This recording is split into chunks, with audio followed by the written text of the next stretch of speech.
या आप यही बोलो कि नहीं मुझे परम शांति ही सोचना है, बार बार यही सोचना है? जब किसी को ज्ञान होता है कि मुझे परम शांति बोलने से ही परम शांति मिलने वाली है हम्म। और विनाश कहने से विनाश मिलने वाला है, थियरी ऑफ कर्म है। ठीक है। जैसा सोचोगे ऐसे पाओगे। ठीक है। हाँ, हम्म।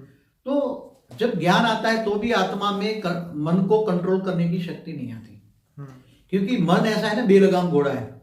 अब मन को कंट्रोल करने के लिए, क्योंकि मन को जीत लिया तो सब कुछ जीत लिया ना।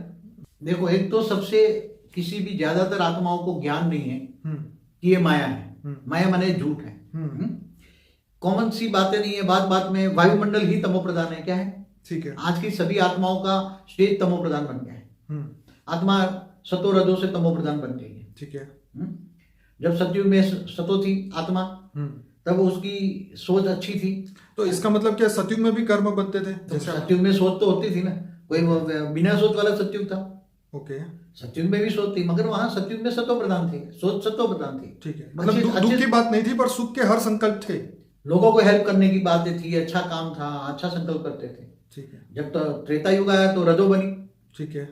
और जैसे द्वापर में आया तो बस तमो प्रधान बनती गई, क्योंकि द्वापर से लड़ाई झगड़े हुए ना। तो आप क्या, तो मनुष्य ये कर सकता है कि तमो प्रधान दुनिया में कलयुग में बैठ के सतयुग के संकल्प अभी बैठ के कर सकता है?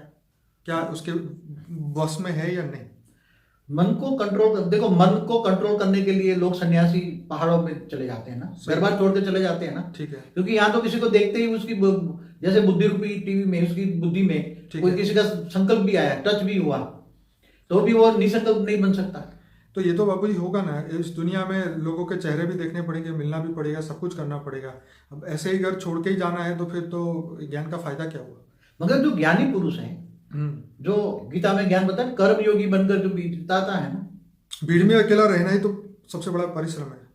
तो भीड़ में अकेला कौन रह सकता है? ज्ञानी पुरुष।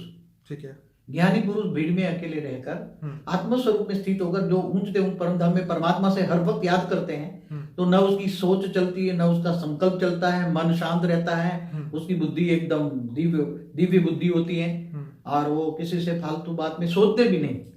सोचने के लिए भी सोचते हैं लोग। क्या आपने कई बार कहा है कि जब कुछ भी काम ना हो तो निसंकल्प रहो। हाँ, तो निसंकल्प कल्प रहेगा।